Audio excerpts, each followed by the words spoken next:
Allí pueden ver la imagen. Sí, yo sí.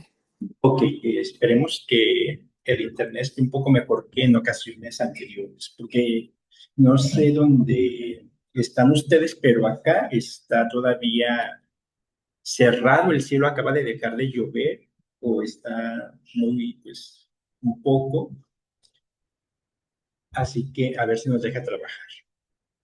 Bien, su tarea, su organizador gráfico, ¿sí? Cuando ustedes les dejen a sus alumnos algún trabajo, ¿sí? De esta naturaleza, les pueden decir que dentro de los organizadores gráficos, que son muy útiles eh, para trabajar casi cualquier tema, pueden hacer las opciones que yo les di a ustedes, ¿no? Un organizador gráfico, pues organiza y estructura información, si es una jerarquización también de información de acuerdo a su importancia, a su relevancia en el texto o en otro formato como materiales, no sé, audiovisuales, etcétera, en base en los cuales en algunas ocasiones también tienen ustedes que hacer estas actividades. Entonces, siempre pueden hacer mapas mentales, sistemas de llaves, un mapa conceptual, cuadro sinóptico, incluso las infografías entran dentro de este género. Entonces, eh, veo que optaron por diferentes opciones y eso está bien, ¿no? De acuerdo también a el estilo de cada uno de ustedes. Entonces, ya tienen ustedes antecedentes acerca del humanismo, ya trabajaron el tema, ¿sí? Y saben de qué va.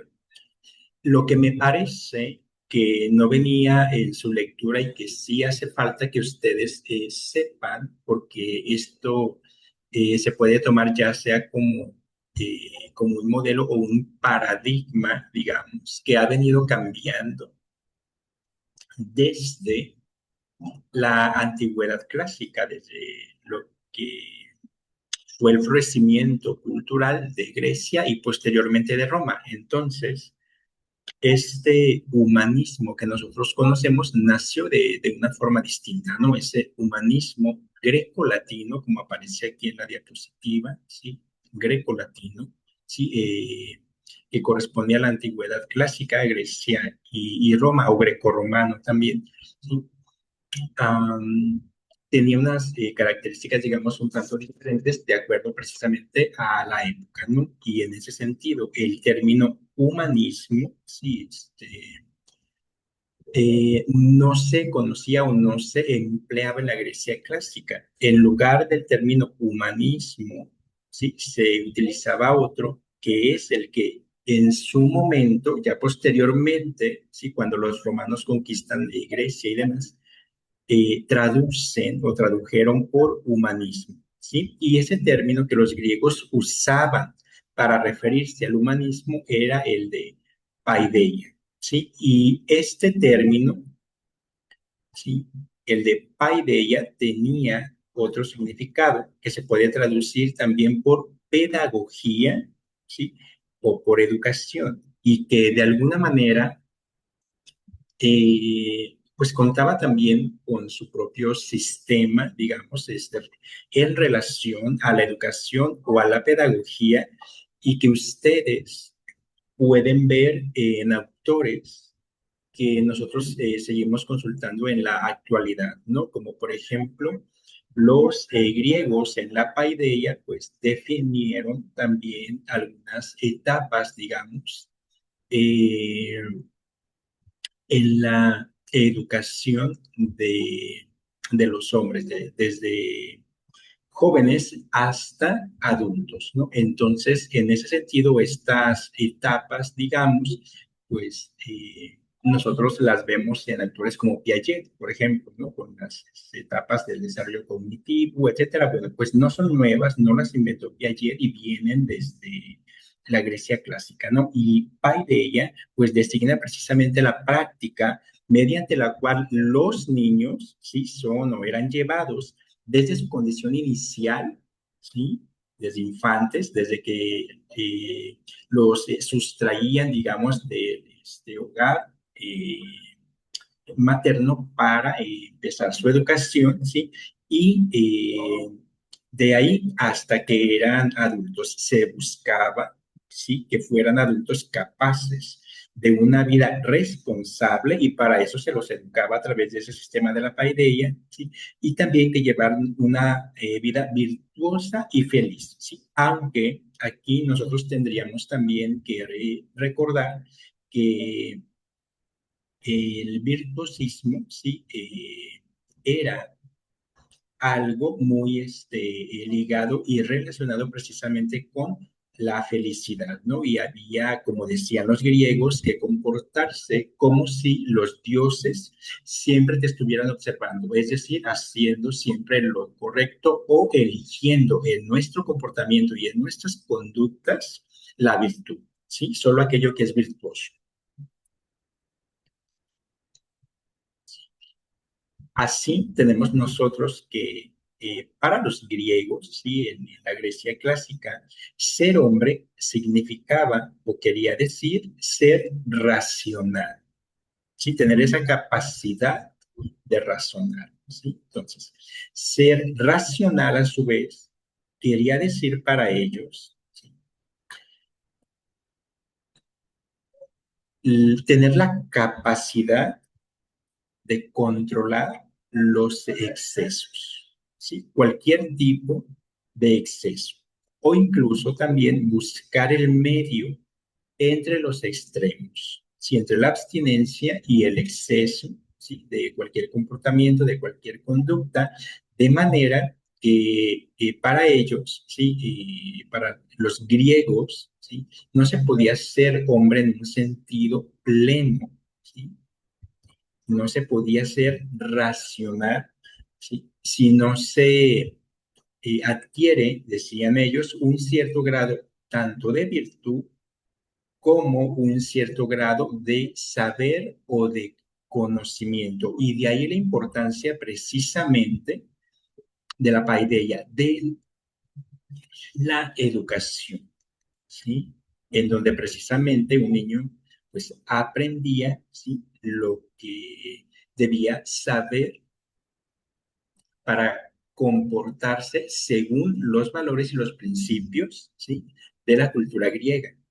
Entonces, si ustedes se fijan, pues es muy importante, ¿sí? Aquí la cuestión del conocimiento, del saber, porque de alguna manera eso te humaniza, eso te hace hombre y sobre todo te hace un hombre pleno, es decir, un hombre racional. Por lo tanto, ¿sí? Si nosotros queremos tomar algo, ¿sí? De lo que era la paideia griega o el humanismo greco-latino, pues sería precisamente eso, ¿no? Que nosotros debemos de aspirar a ser un individuo pleno, ¿sí? Precisamente a través del conocimiento, ¿sí? Y de lo que viene siendo el raciocinio, ¿sí? Es algo que todavía pudiera, digamos, permanecer vigente, ¿no? Como una meta, digamos, ¿no? Que podríamos nosotros tener. Entonces, este tipo de humanismo, digamos, de la Grecia clásica que eh, influye también a los romanos, ¿sí?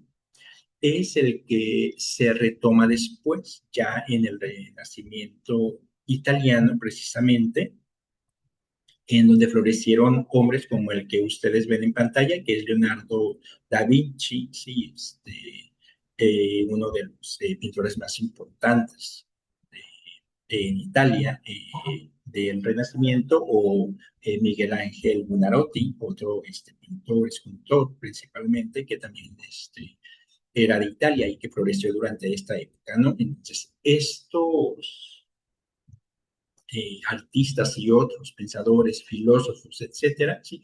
Retoman precisamente el humanismo griego, pero naturalmente que lo tiene que adoptar a su propia época, sí, a su propio contexto sociocultural. Por lo tanto, en el Renacimiento sí se propone como a partir del humanismo como un modelo ideal el hombre, ¿sí? El hombre que abarca todo, todo lo que puede, ¿sí? Que en abarca, pues nosotros tendríamos que tomarlo como sinónimo de conocer, ¿sí? Que intenta conocer todo lo que puede, ¿sí? Las letras, las artes, según también un estilo personal irreductible al de cualquier otro, es decir, eh, un estilo, ¿sí? Que no se puede comparar con el de otro individuo, ¿sí? Un hombre único, ¿sí? E irrepetible con un estilo también único e irrepetible, ¿sí? Es decir, que aquí era muy importante también la originalidad en el pensamiento, ¿sí? En lo que viene siendo la creación. De ahí, precisamente, que hayan salido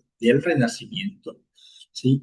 Tantas obras maestras en todas las artes en Europa, ¿no? En pintura, escultura, arquitectura, etcétera, ¿sí? Entonces, en ese sentido, pues, el hombre renacentista, ¿sí? Digamos que era el modelo del hombre renacentista, pues era básicamente un intelectual que intentaría conocer todo lo que pudiera, ¿no? Y claro, siempre y cuando tuviera acceso precisamente al conocimiento, ¿no?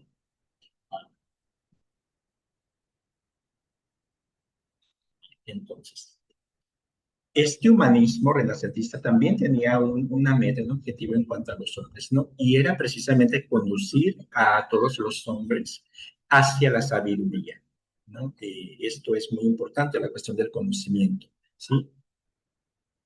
Y llevar a cada grupo y sobre todo a cada individuo, sí, singular, al saber más completo posible de, cualquier área de conocimiento para que cada uno lo entienda, según qué, según su arte, sí, como ya dijimos, según su estilo, o como decían en el Renacimiento, según su conciencia, sí, esto es también según su capacidad. ¿Sí?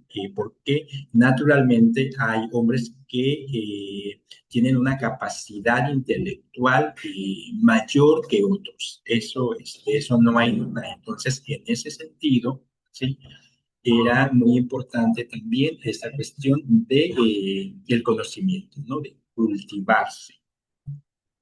Y en esta nota ustedes pueden ver que se intentaba llevar a cada grupo, ¿sí? Al saber más completo posible. Y esto se refiere precisamente al contexto en que se está viviendo en el Renacimiento en Europa, ya que anteriormente en la Edad Media, ¿sí? Se hablaba lo que viene siendo para los países de la Europa Occidental, como Portugal, España, Francia, Italia, por ejemplo, latín, ¿sí? Se escribía en latín culto y las masas usaban para comunicarse latín vulgar. Sin embargo, ya para el Renacimiento, ¿sí? Se estaban conformando, también estaban naciendo las denominadas lenguas romances, ¿sí? Y los estados nacionales. Entonces, en ese sentido, estaban naciendo el español, estaban naciendo el portugués, el italiano como tal, el francés, derivados todas estas lenguas del latín. Por lo tanto, llevar a cada grupo al saber más completo posible, ¿sí? Era una tarea ardua, ya que el conocimiento al que se tenía acceso estaba escrito, por ejemplo, en griego o en latín, y había entonces que traducirlo, sí que traducir esas obras a cada una de las lenguas. Y lo que optaron también algunos hombres del Renacimiento, como René Descartes, ¿sí? Al que ya revisamos anteriormente, era precisamente ya producir obras nuevas, conocimiento nuevo en su propio idioma. ¿sí? Ya en el que fuera, ¿sí? Italiano, francés, etcétera. Entonces, en ese sentido, ¿sí? Se tomaron, digamos, esta labor muy en serio, ¿sí? Y hay que tomarlo también en este contexto, ¿no? Bien. Entonces, posteriormente, otro humanismo muy importante, sí que contribuye a conformar el humanismo actual sobre el cual ustedes leyeron e hicieron su ejercicio, es precisamente el de la Ilustración ya para el siglo XVIII, ¿no? Cuando se da precisamente la Revolución Francesa y hay un cambio radical en lo político, en lo económico, en lo social, ¿no? Es decir, en lo político, en Francia derrocan a la monarquía, asesinan al rey, ¿sí? Se inicia el proceso para instaurar la Primera República en Francia, por ejemplo. Entonces, eso es un cambio muy importante, ¿sí? Y sabemos que en la época de la Ilustración se pone a la razón por sobre todo, ¿no? Entonces, en ese sentido, durante la Ilustración, eh, durante este movimiento filosófico, también la racionalidad, ¿sí? Ya se vuelve científica. La racionalidad científica como tal se presenta, ¿sí? Como el modo de funcionamiento correcto de la razón.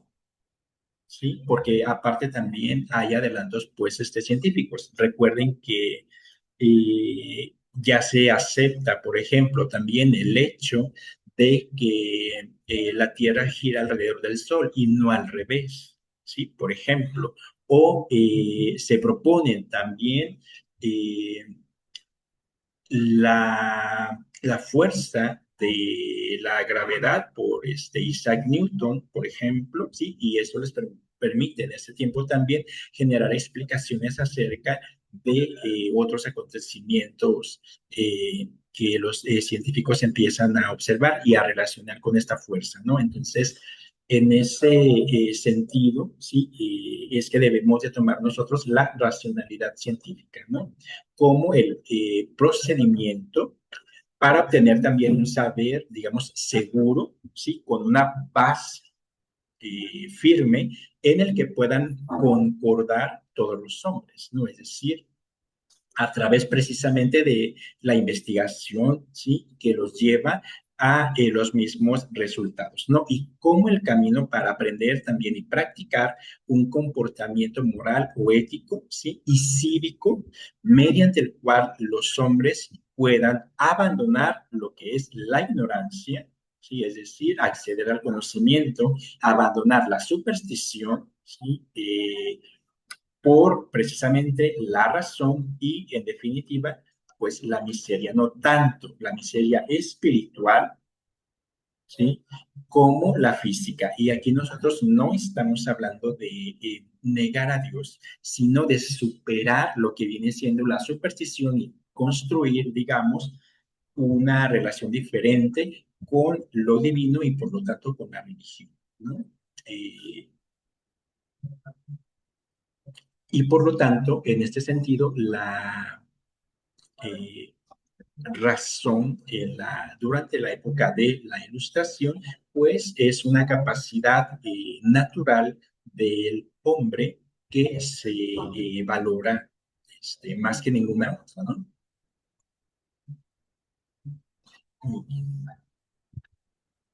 A su vez, este humanismo, digamos, de la Ilustración o el humanismo ilustrado del siglo XVIII tiene también un objetivo, ¿sí? Y este humanismo, ¿sí? Ilustrado tiene como objetivo la emancipación, ¿sí? Esta emancipación, ¿sí? Quiere decir la superación, ¿sí? De la superstición y también de la animalidad, ¿sí? De lo inmoral, es decir, superar los comportamientos considerados inmorales, ¿sí? Y en esto, si ustedes se fijan, se asemeja precisamente a los griegos que buscaban guiar al hombre por el camino de la virtud, ¿sí? Tanto que el humanismo ilustrado acepta de alguna manera que el hombre es capaz de comportamientos inmorales y pues hay que superarlos, ¿no? Y lo incivil, porque aquí también se vuelve muy importante la cuestión del comportamiento en público, ¿no? Lo que viene siendo el comportamiento civilizado como tal.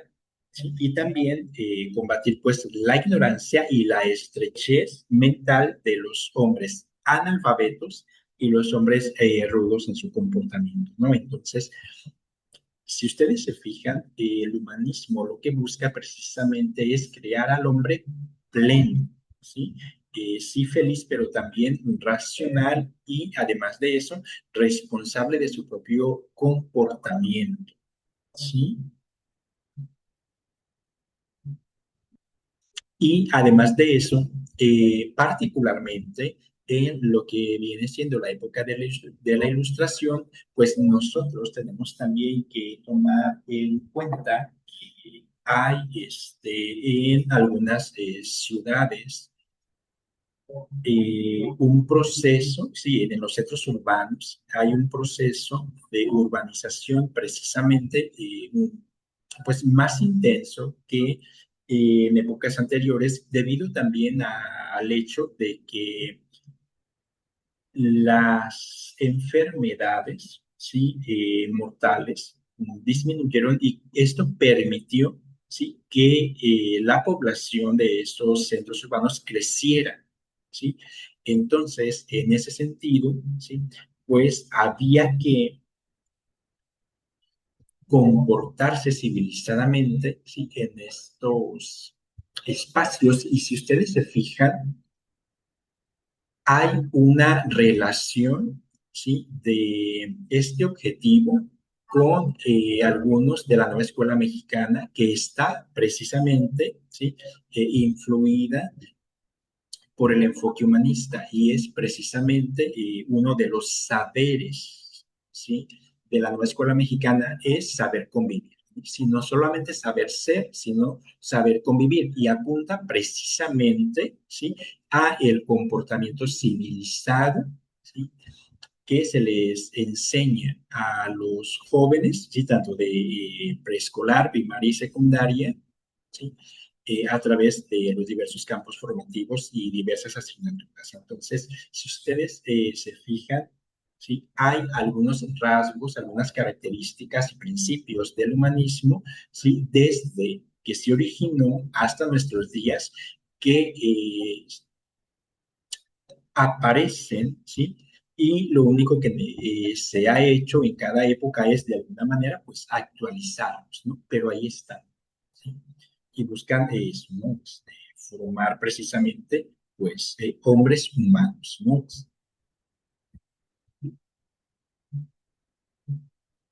Bien, entonces, esto nos lleva, ¿sí? A lo que viene siendo el humanismo actual, que fue sobre el tema que ustedes leyeron, y este humanismo actual, ¿sí? Se puede tomar, ¿sí? Comprender como un paradigma, ¿sí? Es decir, un modelo que nos permite, digamos, pensar, interpretar, también estudiar la realidad, en nuestro caso la realidad educativa, ¿sí? Y se convierte en una vía posible en la formación integral del ser humano, ¿sí?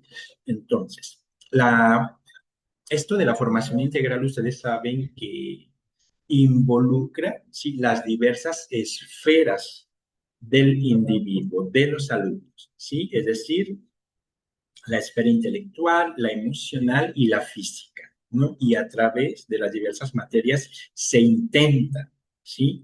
Formar integralmente a los alumnos, ¿no? En educación básica, retomando precisamente el sentido primigenio de la actividad educativa, de la paideia, ¿no? Ese es el sentido primigenio, creando con ello también un sentido de relación significativa, ¿sí? Y con una relación significativa en el aula y considerando también los aspectos cognitivos, afectivos y sociales, ¿sí?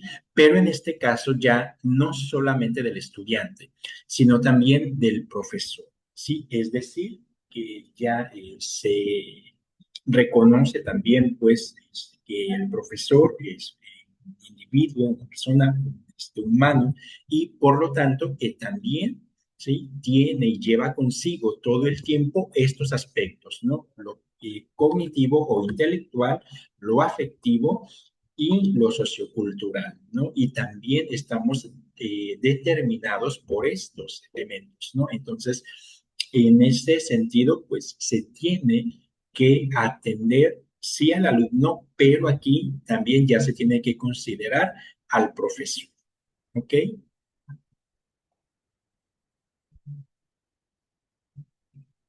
Y esto es algo importante porque anteriormente explícitamente, ¿sí?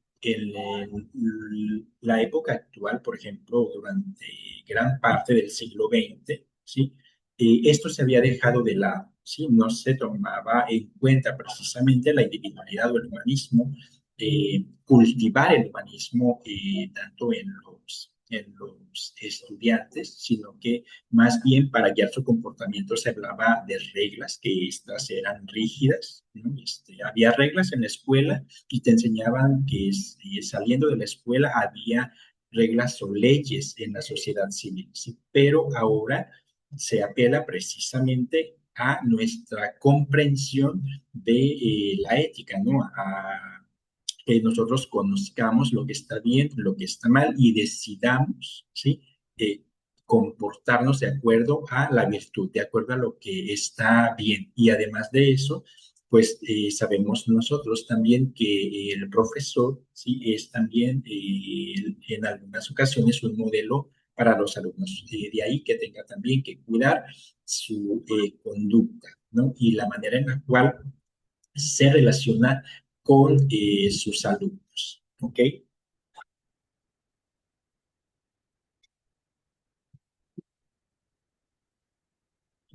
Muy bien. Ah, pues, antes de terminar esta sesión, antes de que se nos acabe el tiempo, les voy a tomar lista, ¿ok? Así es de que abren su micrófono para que digan presente y ponerles su asistencia. Adriana Lucero, Presente. Mónica Fabiola, Presente, profe. buen día, Mónica. Buen día. Marta,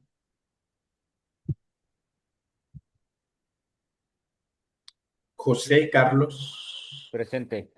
hola Carlos, Buenos días. Camila, Presente. muy bien, Profe, dígame. ¿cree que podría abrir para entregar la tarea? Es que ya no alcancé a subirla, Sí, por pero no se favor. acostumbren, ¿eh? La voy a editar, la voy a abrir para que la suban, yo creo que a más tardar mañana, porque pues ya tendría que poner más o menos el lunes la siguiente actividad. Entonces la voy a activar para que quienes faltan la puedan subir todavía el día de, pues hasta mañana, yo creo que está bien. ¿Cómo ven?